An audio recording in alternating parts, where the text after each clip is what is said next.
ఇటీవల తెలంగాణలో వచ్చినటువంటి ఒక సర్వే రాజకీయాల్లో పెద్ద చర్చకి దారితీసింది.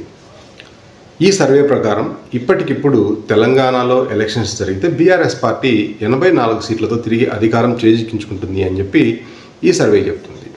అయితే కాంగ్రెస్ ప్రభుత్వం ఏర్పడి దాదాపుగా 2.5 సంవత్సరాలు పూర్తి కాబోతున్నాయి. ఇలాంటి సందర్భంలో ఈ సర్వే అంటూ ఒకటి బయటకు రావడం అనేక అనుమానాలకి తావిస్తుంది. తెలంగాణలో నిజంగానే ప్రజల్లో ఇంత పెద్ద వ్యతిరేకత ఉందా? రాబోయే రోజుల్లో నిజంగానే కాంగ్రెస్ ఓడిపోతుందా? అయితే ఇటీవల ఈ జూన్ 10వ తారీఖున సిప్యాక్ సంస్థ ఒక సర్వేని రిలీజ్ చేసింది. ఈ సర్వే ప్రకారం తెలంగాణలో ఇప్పటికిప్పుడు ఎలక్షన్స్ జరిగితే బీఆర్ఎస్ పార్టీ 84 సీట్లతో తిరిగి అధికారం చేపట్టగలుగుతుంది అని చెప్పి ఈ సర్వే చెప్తోంది. అదే సందర్భంగా ఇప్పుడు ప్రభుత్వాన్ని నడిపేటువంటి కాంగ్రెస్ కేవలం 22 సీట్లకే పరిమితం అవుతుందని కూడా ఈ సిప్యాక్ సంస్థ వెల్లడిస్తోంది. ఇదే సిప్యాక్ సంస్థ ప్రకారం తెలంగాణలో బీజేపీ అటు ఎంఐఎం చెరో 6 స్థానాల్లో విజయం సాధిస్తాయి. ఎంబీటీ కేవలం 1 స్థానానికే పరిమితం అవుతుందని కూడా ఈ సర్వే వెల్లడిస్తుంది. అయితే ఈ సర్వేని ఎప్పుడు నిర్వహించారు, ఎంతమందితో నిర్వహించారు అనేటువంటి విషయాలను మాత్రం ఎక్కడా ఈ సంస్థ బయటపెట్టలేదు.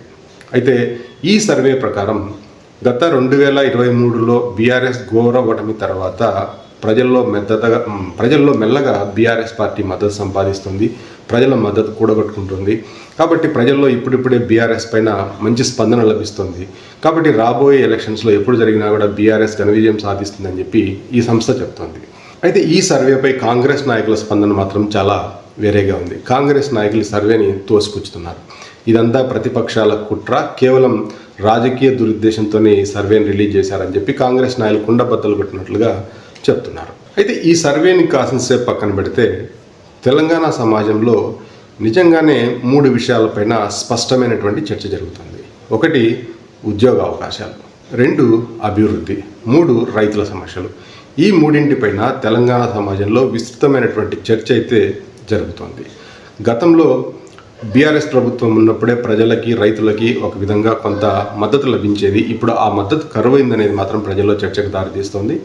అయితే ఇదే సందర్భంలోనే బీఆర్ఎస్ నాయకులు కూడా గ్రామీణ ప్రాంతాల్లో ఉంటూ గ్రామీణ ప్రజలకి కాంగ్రెస్ వాగ్దానం చేసినటువంటి పథకాలని అమలు చేయలేకపోవడం గురించి చాలా చక్కగా వివరిస్తున్నారు. అదే సందర్భంలో కాంగ్రెస్ నాయకులు కూడా పథకాలను నమ్ముకునే ప్రజలకి తాము ఎంత చక్కగా ఈ పథకాలను అమలు చేస్తున్నది, ఎలాంటి పథకాలు ఇక మీద రాబోతున్నాయనేటువంటి విషయాలను ప్రజలకి ఎక్స్ప్లెయిన్ చేయడానికి ప్రయత్నం చేస్తున్నారు. అంటే ఇద్దరు నాయకులు కూడా, అంటే బీఆర్ఎస్ మాత్రం కాంగ్రెస్ విఫలమైందని చెప్తుంది, కాంగ్రెస్ మాత్రం మేము సక్సెస్ అయ్యాము, మరిన్ని పథకాలను ప్రజల కోసం ముందుకు తెస్తామని చెప్పి వాళ్ళకి వివరణ ఇవ్వడానికి ప్రయత్నం చేస్తున్నాయి.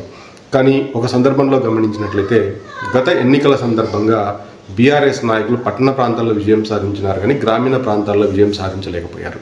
ఎందుకంటే బీఆర్ఎస్ చేసిన అభివృద్ధి అంతా కూడా పట్టణ ప్రాంతాల్లో కనిపించింది, కానీ గ్రామీణ ప్రాంతాల్లో ఎక్కడా కూడా కనిపించలేదు. దాన్ని దృష్టిలో ఉంచుకొని ఈసారి బీఆర్ఎస్ నాయకులు పార్టీని గ్రామీణ ప్రాంతాల్లో పటిష్టపరచడానికి ఒక ప్రణాళికతో ముందుకు వెళ్తున్నట్టుగా కనిపిస్తుంది. కాంగ్రెస్ మాత్రం ఇప్పటికీ కూడా గ్రామీణ ప్రాంతాల్లో ఇంత చక్కగానే ఉంది, గట్టి పట్టుతోనే ఉంది. కాబట్టి కాంగ్రెస్ కొంత పట్టణ ప్రాంతాల్లో దూసుకుపోవడానికి ఒక ప్రణాళిక రూపొందించుకుంటుంది. ఇప్పుడు వచ్చినటువంటి ఈ సర్వే మాత్రం తెలంగాణ రాజకీయాల్లో కొన్ని ప్రకంపనలను సృష్టించింది. నిజంగానే బీఆర్ఎస్ పార్టీ విజయం సాధించబోతుందా? కాంగ్రెస్ ఓడిపోబోతుందా? ప్రజల్లో అంత పెద్ద వ్యతిరేకత ఉందా? ఈ విషయాలపైన మీరేమనుకుంటున్నారో కామెంట్ రూపంలో తెలియజేయండి. అట్లాగే ఈ ఛానల్ మీకు నచ్చినట్లయితే లైక్ చేయండి, సబ్స్క్రైబ్ చేయండి, షేర్ చేయండి.